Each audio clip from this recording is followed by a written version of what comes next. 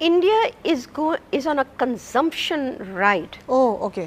Not a conservation one. It's running on a consumption ride. It's overutilizing, overusing. It is thinking in terms, and population is growing. So they are not going to be able to keep up with it if the resources are limited. And to be very honest, really, scientists of India have raised quite a lot of criticism on the Rivers Interlink plan. But nevertheless, the government has written roughshod over it, is going to go ahead with it. Because it's looking at it from the economic point of view. It's not thinking of it from the sustainable development point of view.